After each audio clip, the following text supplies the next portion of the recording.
You know, the remake, it's a plague. It's everywhere. There's too many of them. It's lazy, it's cheap, it's shit. We hate it. But there's a couple that really are worth it, and some of them are even better than the originals. So now, in no particular order, I want to bring you 8 great remakes of horror movies that I love a lot. My name is Devin Faraci, and this is Badass Digest.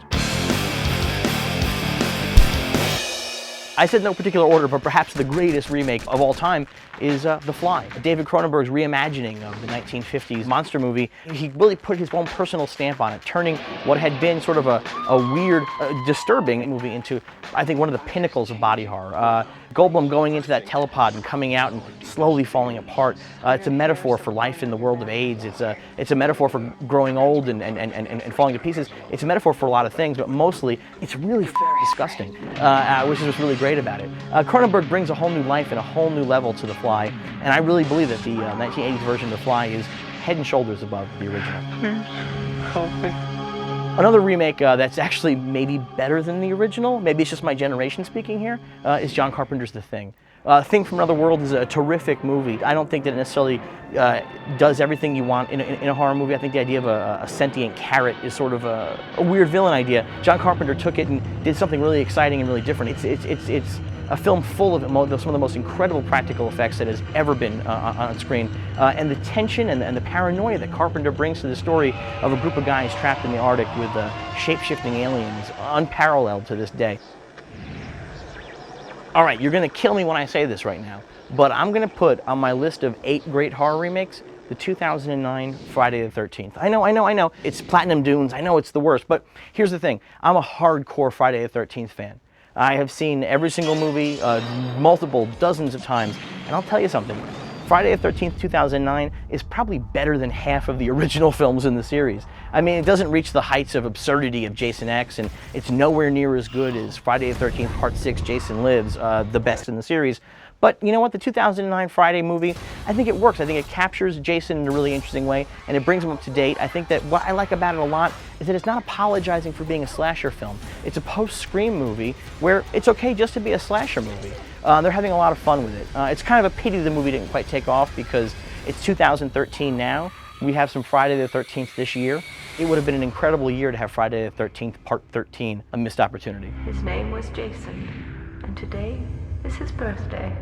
So Steve McQueen, we know him from Bullet and being a 70s icon, but he got his start in The Blob in the 1950s. This town is in danger. The Blob is one of the all-time great horror movies, but I'm going to say the 1988 Blob is just as good as the original, and there's a lot that I think goes into it, a big part of which is, again, the incredible practical effects work. Maybe it's a part of my generation, but the idea of just watching people being dissolved by the Blob is so exciting. Some of these set pieces are incredible.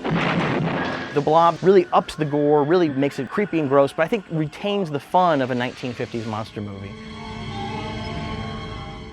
So everybody hates remakes and everybody's sick of 3D movies. So of course I'm going to put a 3D remake on this list. My Bloody Valentine 3D. It's a remake of a really obscure, super cool Canadian slasher movie, but I think it really works. I think My Bloody Valentine 3D is one of the most fun slasher movies of the last 10 years. Like Friday 2009, it really embraces the genre. I think there's a really good central mystery in it that works terrifically well. And here's the thing, the 3D is incredible. This is a movie where they're not afraid to put a pickaxe in your face. This isn't that Avatar thing where everything's about depth and being in the frame. This is a horror movie, man. This is blood splattering out into the audience, and that, I think, is always going to be a ton of fun.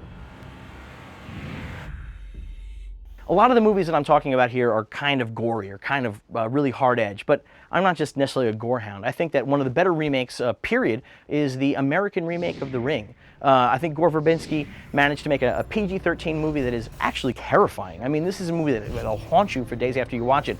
I just recently caught it on television, and it still managed to disturb me and find its way into my dreams that night. I think that's the hallmark of a really good horror movie, is that even after you know what you're getting, it's still managing to unsettle you.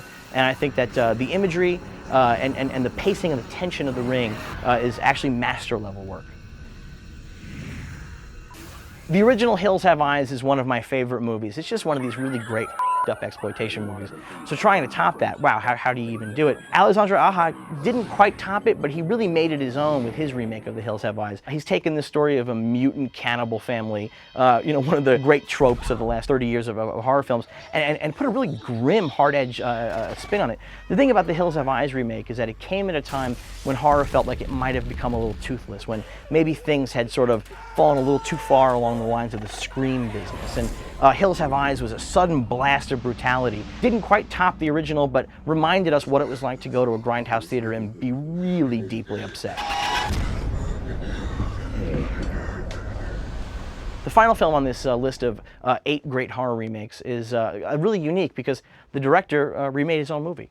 It's Michael Haneke's Funny Games. The 2007 remake was a shot-for-shot remake of his 1997 movie. Funny Games is kind of an incredible film in a lot of ways. I mean, the original is a brilliant masterpiece, and so the opportunity comes to remake it. He does it shot for shot with some minor and telling differences. Funny Games is a movie that's about our relationship to violence in movies, and by remaking it, it's kind of an exciting experiment. I think he pulls it off really well. I don't think that the 2007 remake is as good as the 1997 original, but I do think that it's just sort of the daring high-wire act of a director coming back, remaking his own movie, and trying to make it just as up as the original. I think that really earns a place on any list of great remakes. So what do you think? Let me know in the comments. List your favorite remakes and reboots. Subscribe so you don't miss a single episode going forward, and be sure to tell all your friends on Twitter and Facebook to come join the Badass Digest discussion. We'll be back here again next week doing something totally different, hopefully just as badass as this. My name is Devin Faraci, and this is Badass Digest.